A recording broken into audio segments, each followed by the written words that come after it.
Today is set up here in Mont Sainte Anne, and for the first time in a long time, it feels like a super mellow day. Granted, we're still in North America, so we don't have the Fox truck. It's still a little thrown together, but even so, things just went really smooth today. It's really empty. The setup's pretty minimal, so there's not much to do.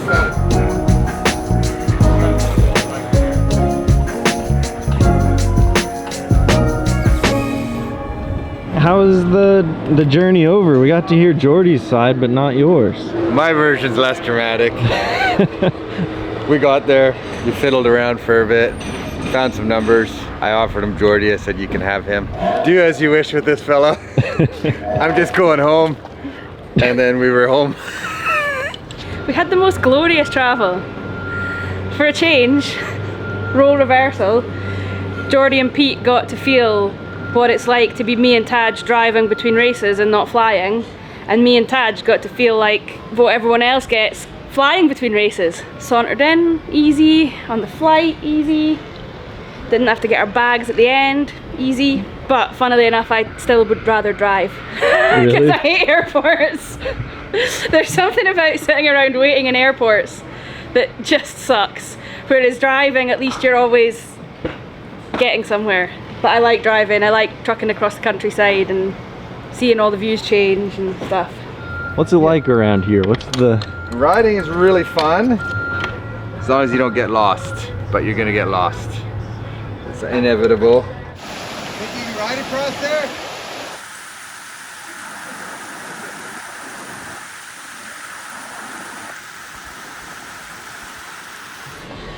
Do you know where the finish line is? Do we have a normal-ish pit setup this time? Rumor has it, we have a normalish pit setup. So finally, after 3 weeks of not seeing anyone because we've been so far away from the track, I have been led to believe we have quite a standard pit setup and the track comes down to the pits. I guess it all kind of depends on what you consider normal. Finish line's there. XC usually goes right past here, so we get to see something. We're not out in the boonies, so it's really easy. You just walk over there. You can watch the XC racing. Right there's the finish line, so just walk over there. Riders are all really close by. Everyone's in the same parking lot, so we get to see everyone. Yeah, it's more interactive for sure here. Possibly better than last week. Parking lot seems a little better. It's a one-piece 20 by 20 tent. That helps, instead of two janky ones with walls flapping and holes in them. Yeah, any little step up is good for us at this time. What's Mont Sainte Anne like? There's always at least one big storm where people lose tents because they didn't tie them down well enough. And sometimes there's just massive storms. You wake up and everything's flattened. So it can be exciting. I've seen the worst carnage here. Jeez. But it usually doesn't last, like just this epic rainstorm for an hour and then it's done and sunny and hot and humid. Beautiful area, some okay trails to ride if we have time. And the track's sick, like it's one of the longer, more natural, fast, like it's brutal. There's a lot of rock slab stuff, a lot of really open high speed stuff. Like there's some, like basically just ski piece stuff down into a turn, so it's pinned. And then some like sketchy rock slab, all wet usually. It always rains. Not usually in a detrimental way. There was that year Gwyn won when everybody kind of gave up because it was raining, and Aaron came down, one of the last riders, and beat everybody, even though half the field had done it in the dry. So it's a cool track. I like that.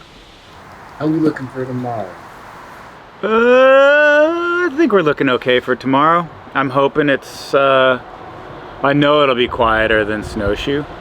Not that Snowshoe was busy later on, but it was pretty busy on track walk day. And then there are just so many fans at Snowshoe that made it amazing, but also were like asking questions, stuff like that, which I'm not saying it's a bad thing, it just takes more time. Sainte Anne usually has amazing crowds on the weekends, but it's very different during the week. It's quiet. It's kind of in the middle of nowhere. Not like Snowshoe, that's true. That was the middle of nowhere. At least we got phone service. We do have phone service. But yeah, it's quiet. I guess, especially if you have an XC program too, you couldn't leave till Sunday night. That makes it a 17-hour drive. DH guys all left Saturday night or Sunday morning, so they had 2 full days to drive, which should be easy. Sounds like, at least I talked to Santa Cruz, they got through the border fine. No issues at all. Easier than us even. I think that's about it. I think people that are flying in will wait and see if they lost all their stuff or not. If anybody's flying through Toronto, grab my bike. It was really nice having such a slow day today, especially after such a hectic couple of weeks previously. But I'm really looking forward to the week here in Mont Sainte Anne. It's been so long since we've had a pit set up near the finish area, so hopefully that means we see plenty of action around the pits. But in the meantime, really looking forward to seeing this track for the first time, so we'll see you tomorrow for track walk day. Well, ducks at least lay eggs you could eat. Porcupines, I'm not sure what they do. Toothpicks. Yeah. Knitting needles. Maybe like a old-fashioned quill. You could write stuff. Okay, so porcupines have some benefits. What do they do for nature?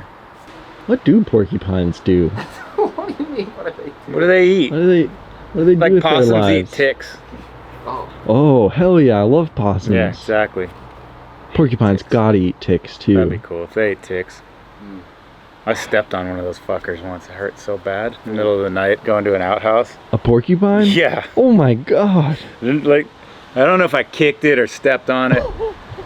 I don't know what it was doing just sitting there. I know it saw me. Yeah. And I was just kind of asleep in the pitch dark. And then had to pull a bunch of quills out of my toe. Oh. I'm Well, gonna go open my jar of pickles.